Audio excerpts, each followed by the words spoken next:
Bienvenue dans ma vidéo débriefing de ma session de trading du jour. Nous sommes le lundi 25 mars 2024. Petite semaine aux États-Unis cette semaine, important de le savoir. Vendredi férié, comme en Allemagne également, comme dans certains pays européens, le fameux vendredi saint. Nous, autant en France, c'est le lundi de Pâques qui est férié.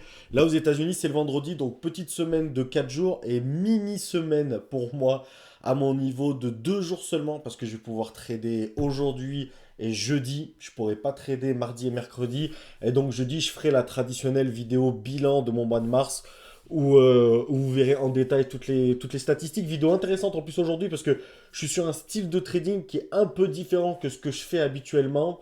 Le marché oblige, j'ai envie de dire, et vous le verrez pourquoi juste après. Et voilà, journée qui était importante pour moi parce qu'on est à 2 jours de la fin du mois. Et je sors d'une semaine perdante la semaine dernière, semaine rouge, où je perds 450 $ sur la semaine, ouais, sur la semaine dernière. Donc, c'est jamais agréable de faire une semaine négative. C'est la deuxième depuis le début de l'année en ce qui me concerne, donc sur 11 ou 12 semaines, quelque chose comme ça. Donc, voilà, l'objectif. En plus, j'enchaîne 2 jours perdants d'affilée. Donc voilà, l'objectif sur le troisième, j'aime bien descendre un peu la taille de mes positions pour reprendre justement confiance. Et c'était le maître mot pour moi aujourd'hui, reprendre la confiance et essayer de s'adapter au marché parce qu'on a un marché en ce moment qui est clairement pas évident. Et on le voit tout de suite en faisant un point sur le S&P 500. Un marché qui est pas évident parce que ben, on était sur des plus hauts historiques jeudi dernier. On est malgré tout descendu. On est descendu. On a fait une journée en gap haussier, mais rouge finalement en termes de tendance vendredi. Et là, on est en train voilà, de réintégrer la grosse bougie ici qui était mercredi dernier. Donc, pas évident. On n'a pas beaucoup de gap. En plus, moi qui suis un spécialiste de la stratégie du gap and go, n'a pas énormément de gap ou des petits gaps. Et souvent, les gaps que j'ai eu ces derniers temps, c'était plus des gap and fail que des gap and go. C'est-à-dire qu'on a plus eu des gaps un peu à l'image du marché finalement. On a eu des gaps haussiers qui finalement sont descendus. Et voilà, donc vraiment, j'ai trouvé le marché la semaine dernière. N'hésitez pas à m'écrire en commentaire pour ceux qui ont tradé ce que vous en avez pensé. Mais j'ai trouvé le marché américain vraiment pas évident. Et du coup, voilà, j'ai du coup pas évident, d'autant plus qu'on n'a pas de.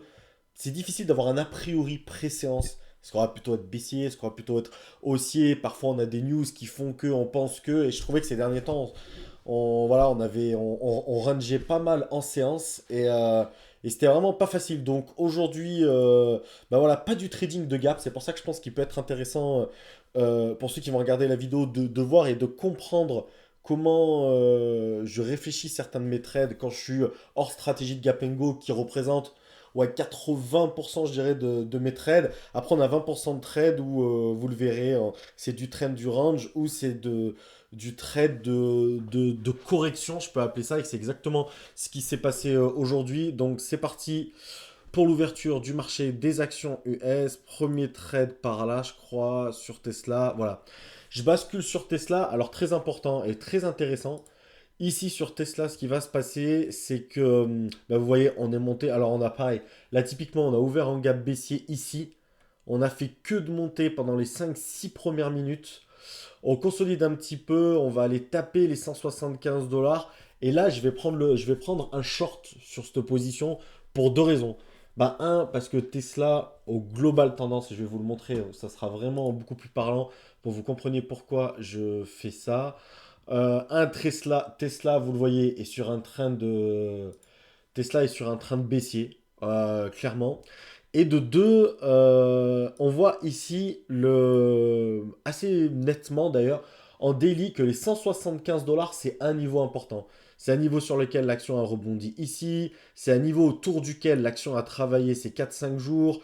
Et elle a rebondi, enfin pareil, elle s'est stoppée net 2 fois. Le 8 mars, le 9 mars du coup. Et pardon pour ce petit temps hop, il n'y a pas de montage, donc ça sera pas coupé. Donc voilà, on voit qu'elle travaille autour des 175 $. Donc je me dis que très vite, elle est allée taper ce niveau. Je m'attends véritablement à, malgré ces petites consolidations, à une redescente. Après, dans quelle proportion, on va le voir tout de suite d'un point de vue technique, comment je vais gérer ça. Mais voilà, donc je vais me positionner, shorter sans titre, parce qu'encore une fois, je diminue un peu la taille de mes positions après la semaine difficile que j'ai eue la semaine dernière. Le but étant de retrouver la confiance. Et de deux, ce ne sont pas mes configurations préférées non plus. Donc j'y accorde une bonne probabilité de succès, je dirais à peu près ouais, bien 70% de chance que ça parte dans le bon sens par rapport à mon trade. Malgré tout, voilà, je suis en configuration de Gapengo, j'aurais peut-être été un peu plus agressif. Donc, pouce. L'objectif, je short sans titre au niveau des 174,71 174,70 $. Mon objectif, c'est qu'elle aille casser les 173,50 $ et qu'elle aille taper les 173 $. Ça serait top. Me faire à peu près, ouais, je dirais 150, 170 $ de gain. Et là, j'ai un stop. Alors, prévu, il faut surtout pas, parce que c'est trop visible, dire au moment où je prends le short ici, bah, si elle casse les 175 $, je dégage. Non. Surtout une action comme Tesla, elle peut casser un niveau, travailler autour et redescendre ensuite. Donc là, j'ai un stop qui est plus au-dessus des 175,50 $. Donc voilà, magnifique risque-reward d'autant plus. Petite position, je risque 70 $, grosso modo, ouais, 80 $ grosso modo, pour aller chercher 150 $. Donc je suis sur un risque-reward de 1 pour 2. Le risque-reward, il est OK. La configuration technique, elle est OK. Et en daily, en plus, on a vu que véritablement, le niveau des 75 $ est un niveau important sur Tesla, tant en support qu'en résistance. Donc voilà, et là très vite ça va plutôt bien se passer. En plus cette bougie là me conforte. J'ai failli renforcer ma position, mais j'ai pris un peu des folies la semaine dernière. Et en plus sur Tesla, c'était vendredi je crois, en renforçant ma position sur ce que je pensais être une preuve supplémentaire que le trade allait dans le bon sens. Et finalement ça s'est retourné et j'ai perdu 200 $. Donc ça m'a... Je me suis dit bon, malgré tout, sur les renforcements de position, il faut raison garder. Et là... malgré tout, voilà, cette bougie-là, le fait qu'il y ait la cassure des 175 $, qu'elle repasse tout de suite en dessous et qu'elle finit rouge ici, j'étais très, très, très, très confiant sur le fait qu'elle allait aller dans mon sens. Et allez, l'objectif, c'est vraiment d'aller chercher quasiment les 173 $, ce qui va se passer. Donc, bon premier trade à 150 $ de gain. Et ensuite, je vais enchaîner donc un autre trade sur AMD, hop, qui sera sur le graphique en bas à droite, un peu et le même type de trade, vraiment. Que j'avance pas trop vite. AMD, non, je l'ai pas encore tradé là. Ouais, j'ai bien attendu 1 heure après, je crois quasiment. Ouais, 1 heure après mon premier trade. Ouais, là j'analyse. Alors qu'est-ce qui m'intéresse? Sur AMD, tout comme Nvidia d'ailleurs, ici elle ouvre en gap baissier, Nvidia elle ouvre quasi étal, mais AMD ouvre en gap baissier, bah, vous voyez pareil, on n'est pas sur un gap and go, mais vraiment un gap and fail, gap baissier, mais elle fait que de monter tout le long de la séance pour aller retrouver son cours de clôture de la veille. Moi ce qui m'intéresse c'est le niveau des 180 $, vu qu'elle a fait quasiment que de monter avec de toutes petites respirations. Je me dis que le niveau des 180 $ c'est un niveau très intéressant pour encore une fois que l'action corrige, respire et voilà, j'attends qu'elle travaille un petit peu autour et je vais me positionner si je me souviens bien autour des 179,50 $. Je vais shorter au niveau des 179,50 $. Donc le stop sera au-dessus de cette mini cassure là des 180 $. Donc c'est-à-dire qu'on sera au niveau des... attends,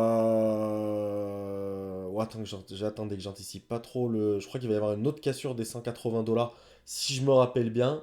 Et c'est ensuite que je vais déterminer ce stop. Ouais, voilà, je crois que c'est par là. Où elle va monter, elle va casser les 180. Ouais, voilà, c'est ça. Et là, pareil, elle va réintégrer le range. Un peu comme tout à l'heure, assez rapidement. Je prends ça pour un bon signe. Donc j'ai un stop qui est au-dessus de cette bougie-là. Donc je dirais à peu près, allez, 80 $ de risque pareil. Pour aller chercher, là, je veux qu'elle aille chercher les 178,50 $. Donc pour aller chercher 100 $. Là, on est sur un risque reward proche du 1 pour 1.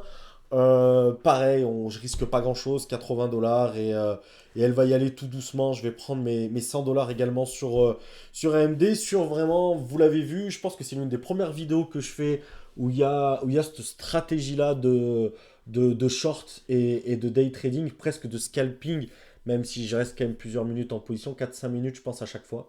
Mais voilà, donc 100 $ sur AMD, à peu près 150 $ sur Tesla. Pour une journée à 250 $ de gain, une bonne journée, on reprend confiance. plus qu'une dernière séance pour moi, comme je l'ai dit, avant la fin du mois jeudi. Et je vous ferai une vidéo bilan avec toutes les statistiques détaillées du mois de mars, qui est un mois pour l'instant pas incroyable, mais pas affreux non plus. Donc voilà, je vous montrerai tout ça jeudi avec plaisir. Merci beaucoup d'avoir suivi cette vidéo. Et je vous dis à jeudi pour le bilan mensuel. Merci.